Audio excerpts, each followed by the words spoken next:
세상을 살아가기 위해서는 알아야 될 것이 많습니다. 삶이란 뭐지? 인생도 알아야 되고요. 우리가 어떻게 이 세상에서 생존할까? 살아가는 기술도 알아야 되고요. 또 정세도 알아야 됩니다. 누가 당선됐지? 누가 당선되지 못했지? 그런데 여러분, 우리 그리스도인들은 신앙생활하면서 무엇을 꼭 알아야 됩니까? 그리스도인들이 꼭 알아야 되는 것, 이것을 사도 바울은 아주 명확하게 우리에게 얘기했어요. 그게 고린도전서 2장 2절에 보면 나옵니다.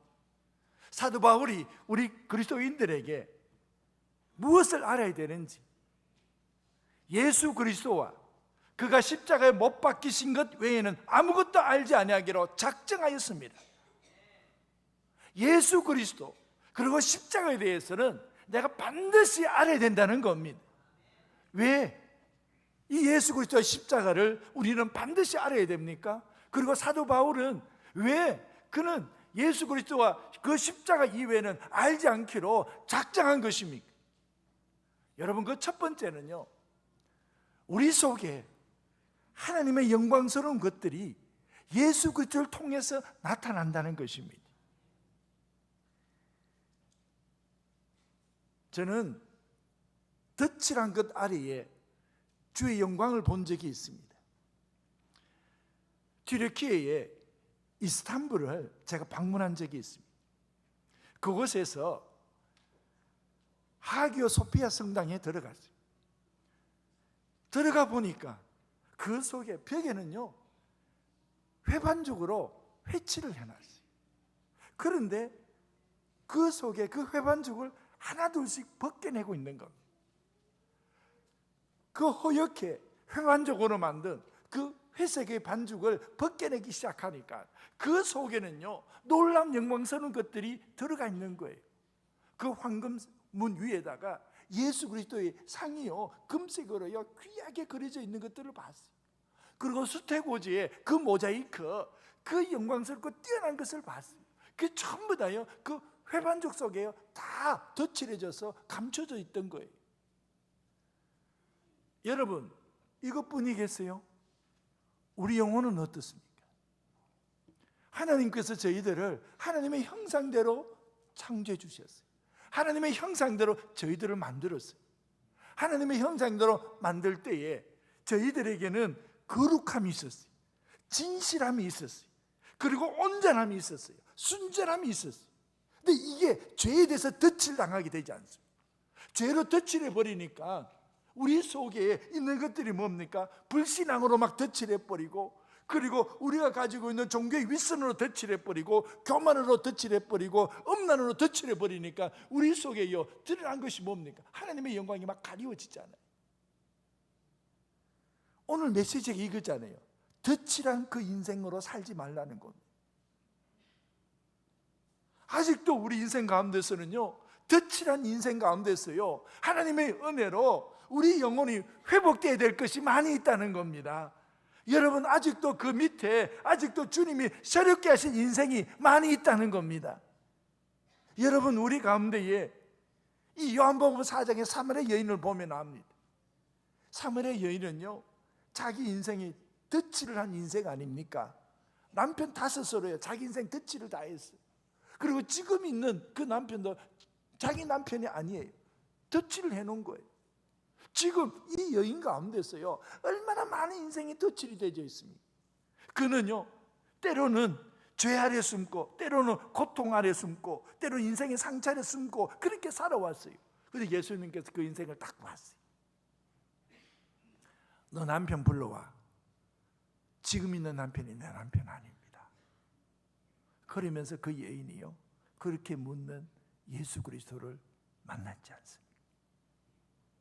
그 인생 속에 죄의 덫이 벗겨지기 시작한 거예요.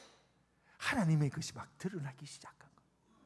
하나님의 생명이 드러나고, 하나님의 영광이 드러나고, 그리고 하나님의 나라가 막 드러나지 않습니까?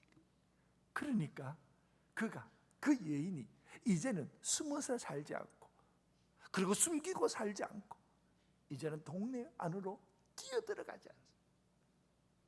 내가 그리스도를 만났다고.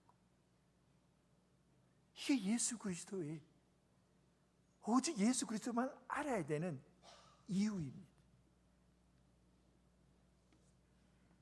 덫이 벗겨지니까 그 여인의 부끄러움이 드러나는 것이 아니라 오히려 그 여인 속에 숨겨져 있던 그 하나님의 영광, 하나님의 형상, 하나님의 생명이 드러나지 않습니까? 여러분, 저희들은 더 이상 삶의 두려움 속에 숨지 않고 자기 삶을 주님 앞에 내어놓고 그 여인이 외치는 소리를 들어야 됩니다. 요한복음 4장 29절 아닙니까? 와서 보라, 이는 내가 행한 모든 일을 내게 말한 사람을 와서 보라, 이는 그리스도가 아니냐. 여러분, 우리 인생 속에 그리스도를 만나게 되니까 이 여인 가운데서 그리스도가 드러나지 않습니까? 여러분, 죄를 벗겨보니 인간의 수치가 드러나는 게 아니라 예수 그리스도의 것이 드러나지 않습니까? 그 인생 위에 역사하시는 하나님의 은혜가 보이는 것입니다. 오직 예수 그리스도를 통해서만 내 안에 하나님의 것이 보이기 시작한 것입니다. 여러분, 예수 그리스도를 통해서 나의 죄가 벗겨지는 순간에 감추어졌던 하나님의 것이 드러날 수 있기를 주의 이름으로 축복합니다.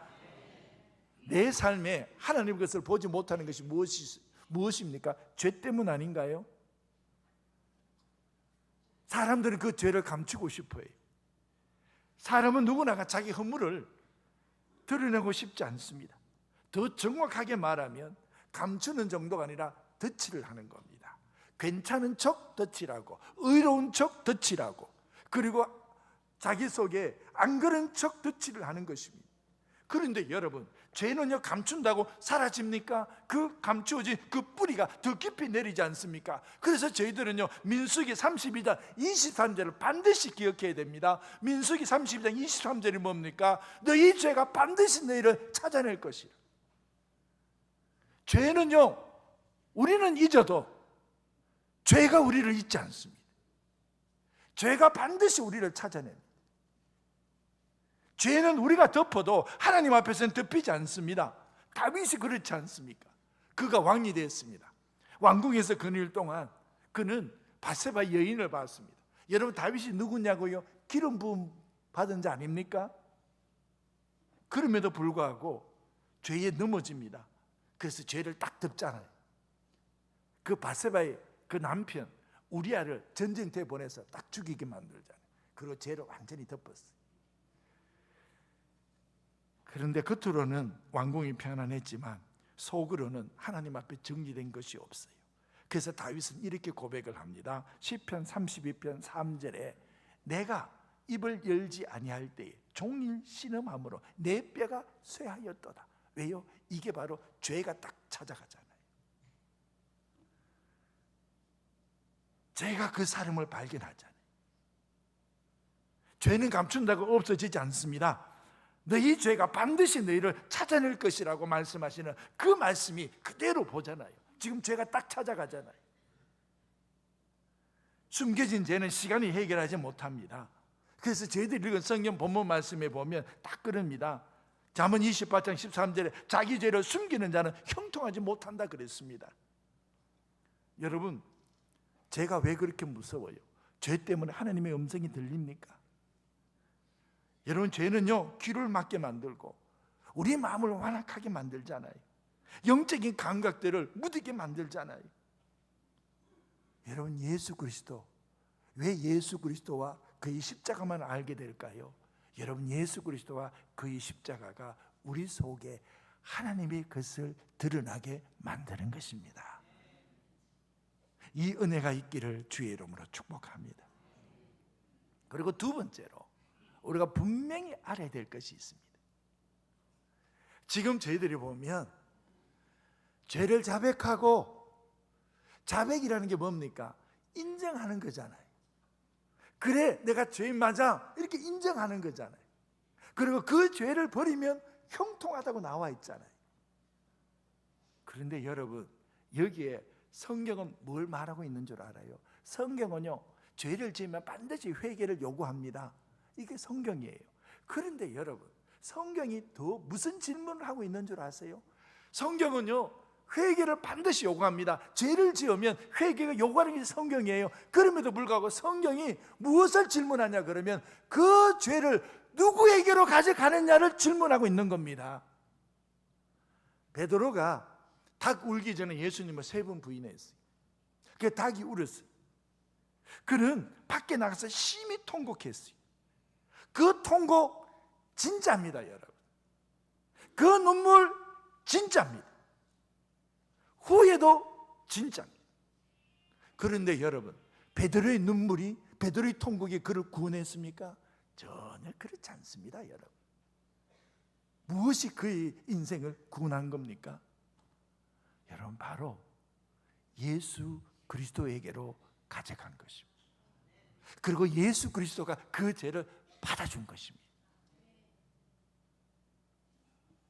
죄의 덫이란 인생에서 죄의 덫을 벗겨내는 것은 오직 예수 그리스도에게 그 죄를 가져갈 때라는 사실을 기억해야 되는 것입니다. 여러분, 우리의 죄의 회개를 받아줄 리가 세상에 누가 있습니까? 세상이 우리 죄를 받아줘요? 사람들이 우리 죄를 받아줘요? 아니에요. 우리는 죄를 알고 죄에 대해서 회개해요. 근데 그 죄에 대한 회개를 세상이 못 받아줘요. 인간이 못 받아줘요. 누가 받아줍니까? 오직 한 분, 예수 그리스도가 우리 죄를 받아주는 줄로 믿습니다. 죄 때문에 사람 앞에서 울었고 우리 죄를 자책하고 자신의 가슴을 치면서 괴로워했고 숨고 도망가고 그리고 덮어버리 했지만 우리는 우리 죄를 해결할 수가 없어요.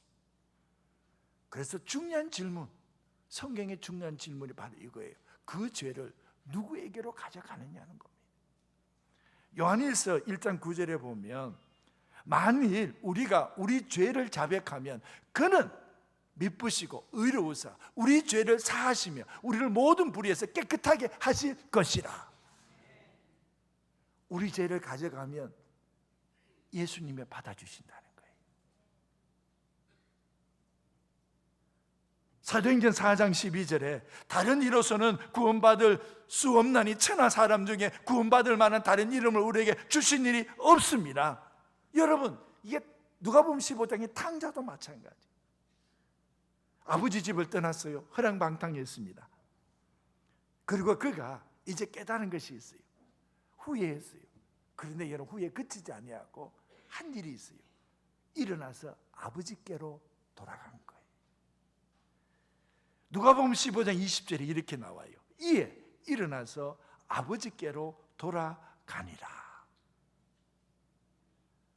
죄를 버리고 돌아오는 자를 향해서 하나님 아버지는요 막 달려오세요. 죄를 버리고 돌아오는 자를 향해서 하나님은요 껴안아주세요. 그리고 입을 맞추고 옷을 입혀주고 반지를 끼워주고 그리고 막 잔치를 벌여줘요. 왜요? 이 세상에서 그 탕자를 받아줄 일은 하나님인 게, 우리 주님이 우리 죄를 회개할 때에 받아주실 수 있는 분이십니다.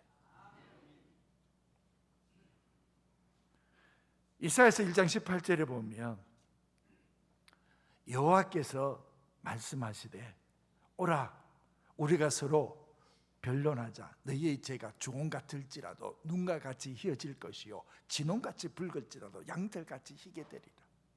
이 세상에 누가 죄가 주홍 같은 것을 받아줄 자가 누가 있어요?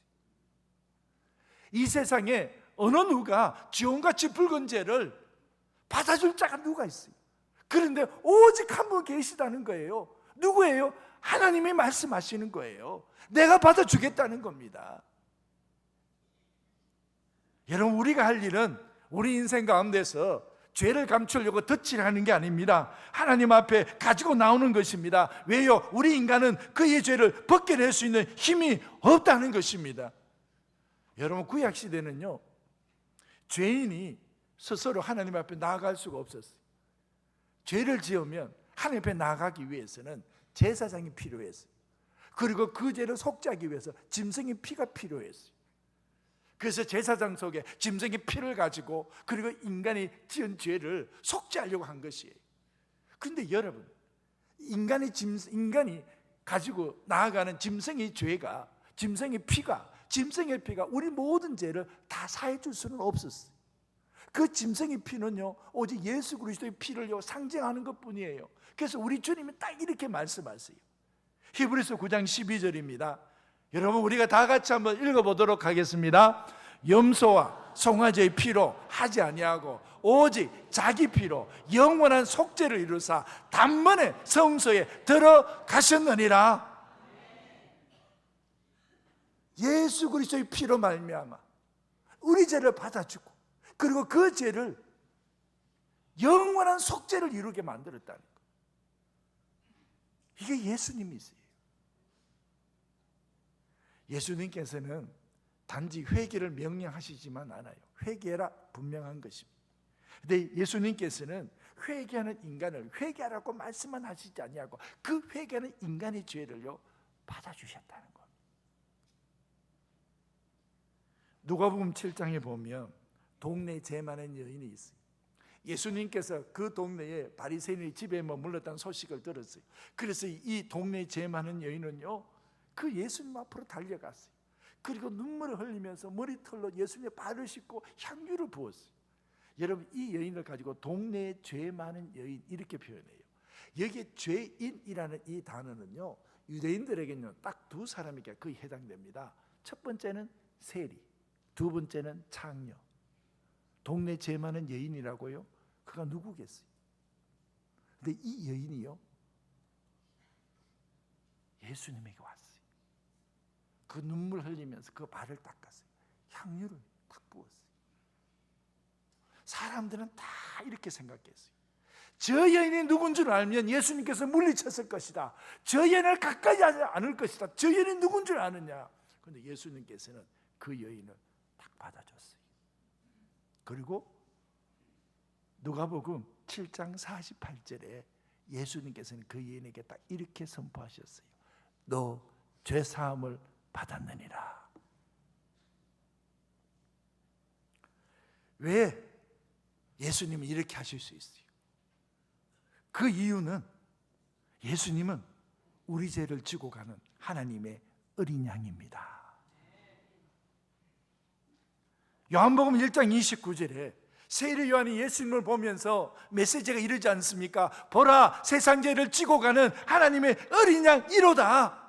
여러분, 여기에 지고 가다라는 이 헬라어 아이로는요 어떤 뜻이냐 그러면 이걸요 그 자신이 대신 그 죄를 짊어지고 가는 거예요. 그리고 그 자신이 대신 남의 죄를요 제거하는 거예요. 없애는 거예요. 자기 몸으로 자기 피를 흘려서 그 죄를 없애는 거, 이걸 가지고 지고 간다, 이런 뜻이에요. 예수님께서 너 죄 네가 지고 가 이렇게 말씀하지 않으세요. 너 죄 내게로 와. 내가 받아주겠다는 거. 그리고 내가 대신 자기 피로 우리 죄를 속해주겠다는 거. 여러분, 우리가 할 일이 뭡니까? 사람에게만 울지 말고 예수님께로 나아갈 수 있기를 축복합니다. 후회에만 머물지 말고 예수님께로 돌아갈 수 있기를 축복합니다. 자책하지 말고 십자가 앞으로 나아갈 수 있기를 원합니다. 오직 이 세상에서 예수님만이 죄를 가지고 왔을 때에 받아줄 수 있는 유일한 분이십니다. 이 은혜를 간직하며 살아갈 수 있기를 주의 이름으로 축복합니다. 그리고 세 번째로, 왜 사도 바울이 예수님과 그 십자가만 내가 알기를 원한다라고 그렇게 고백을 했을까요? 예수 그리스도 안에 있으면 내 인생 가운데 새로운 역사가 일어납니다. 누가복음 23장에 보면 예수님이 십자가에 달렸을 때에 그 좌우로 같이 십자가에 달린 강도들이 있었어요. 이 강도들은 그 인생의 끝자락이 있습니다. 더 이상 선행을 쌓을 시간도 없고 공로를 세울 시간도 없습니다. 그리고 자기 죄를 위해서 사할 종교적 의식을 행할 시간도 없습니다. 오직 그에게 인생의 마지막 순간밖에 없어요. 그런데 단 하나를 딱 합니다. 누가복음 23장 42절에 예수여, 당신의 나라가 임하실 때 나를 기억하소서. 딱 이거 하나예요. 그때 예수님께서 43절에 이렇게 말씀하십니다. 오늘 너가 나와 함께 낙원에 있으리라. 그리스도 안에 있었잖아요. 여러분, 이 순간이요, 고린도서 5장 17절에 빛이 나는 순간이에요. 고린도서 5장 17절이요, 하나님의 영광이 드러나는 순간이에요. 누구든지 그리스도 안에 있으면 새로운 피조물이라. 그가 그리스도 안에 있었어요. 그가 강도예요. 그가 선행을 할 시간도 없어요. 여러분, 오죽하면요, 이 죄가 악하면 내가 너와 함께 땅에 같이 발붙이고 살기가 너무 수치스럽다. 그래서 너를요, 땅 위에다가 땅을 높여서, 그래서 십자가에다 못 박아 죽일 정도의 아주 죄악된 강도예요. 그런데 우리 주님은요, 이렇게 딱 선포하세요. 내 안에 있으면 새로운 피조물이 될 것이다. 그리스도 안에 있으면 누구든지. 여러분, 여기에 새롭게 된다는 이 뜻은요, 그냥 좀 더 나아지고 좋은 사람이 될 거야, 이게 아닙니다. 완전히 새로운, 그 삶에 새로운 것이 드러난다는 것. 그렇습니다, 여러분. 우리 가운데에 새로운 것이 드러나는 것.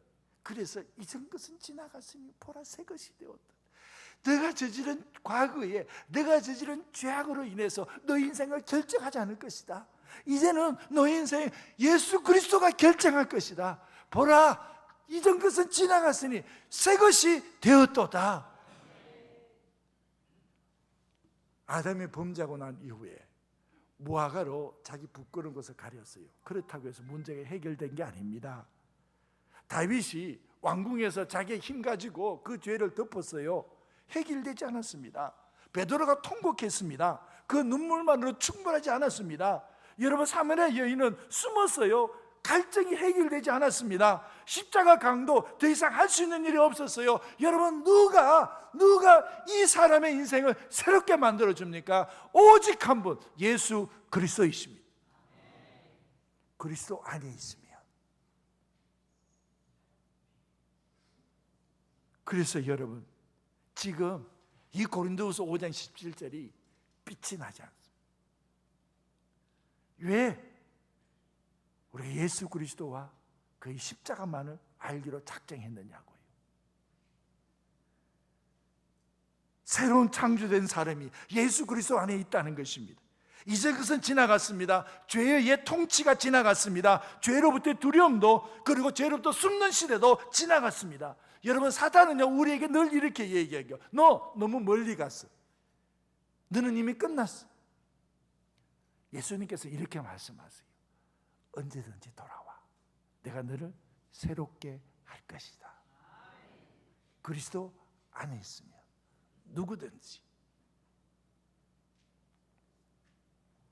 여러분, 이게 복음입니다. 복음은 죄를 없는 척하는 게 아닙니다. 복음은요, 죄를 직면하게 만듭니다. 그리고 복음은요, 그 직면한 죄에서 구원해 주시는 하나님의 능력을 보게 합니다. 요한복음 8장에 보면 간음하는 여인이 잡혔어요. 사람들은 돌을 들었어요. 그 여인은 도망갈 데도 없습니다. 그 예수님께서 이렇게 말씀하세요. 요한복음 8장 7절에 너희 중에 죄 없는 자가 먼저 돌로 치라. 너 속에 있는 죄를 봐 라고 말씀하셨어요. 그리고 사람이 다 떠나가니까 주님이 그 여인에게 요한복음 8장 11절에 이렇게 얘기합니다. 나도 너를 정죄하지 아니하노니 가서 다시는 죄를 범하지 말라. 여러분, 이 뜻이 뭐예요? 예수님께서 죄를 사실 수 있다는 거예요. 그리고 너에게 새로운 삶을 허락할 수 있다는 거예요. 이것이 복음입니다. 예수 그리스도의 십자가는 죄인을 위한 마지막 희망이 아니라는 거예요. 아니, 십자가에 달려서 죽음을 앞둔 그 강도에게는 예수님의 십자가가 마지막 희망일 수는 있어요. 그런데 여러분, 지금 우리의 살아가는 우리들에게는 예수 그리스도의 십자가가 마지막 희망이 아니에요. 이 예수 그리스도의 십자가는요, 언제나 열려져 있는 현재의 하나님의 은혜입니다. 예수 그리스도의 십자가는 지금 나에게 열려져 있는 하나님의 은혜라는 겁니다. 여러분, 맛보고 살아갈 수 있기를 축복합니다. 이 말씀이 나의 현실이 될 수 있기를 축복합니다. 제가 이제 말씀을 맺습니다. 예수님의 십자가가 없으면 교회는요, 껍데기입니다. 예수 그리스도의 십자가가 있으면 세상 어느 곳에서든지 간에 우리는 새로운 삶, 새롭게 일어날 수 있습니다. 예수 그리스도의 십자가가 뭡니까? 고린도전서 1장 18절에 십자가의 도는 멸망하는 자들에게는 미련한 것이요 구원을 받는 우리들에게는 하나님의 능력이라. 새로운 삶으로 부르시는 주의 부르심입니다. 여러분, 예수 그리스도의 십자가의 그 지금의 하나님의 은혜가 우리의 현실이 될 수 있기를 주의 이름으로 축복합니다. 죄에서 숨는 인생이 아니라 복음 안에서 새로워진 인생을 사십시오. 덧칠한 종교인이 아니라 보혈로 씻긴 하나님의 사람으로 사십시오. 회칠한 무덤으로 살지 말고 성령이 거하는 성전으로 살아갈 수 있기를 주의 이름으로 축복합니다. 기도하겠습니다. 하나님 아버지, 주님의 보혈, 주의 피가 우리에게 새 삶을 주시고 우리에게 죄에서 구원하는 하나님의 능력을 보게 하여 주셔서 감사합니다. 하나님, 이 새로운 하나님의 능력이 언제나 우리에게 열려진 하나님의 은혜이게 하여 주시옵소서. 예수님의 이름으로 기도하옵나이다. 아멘.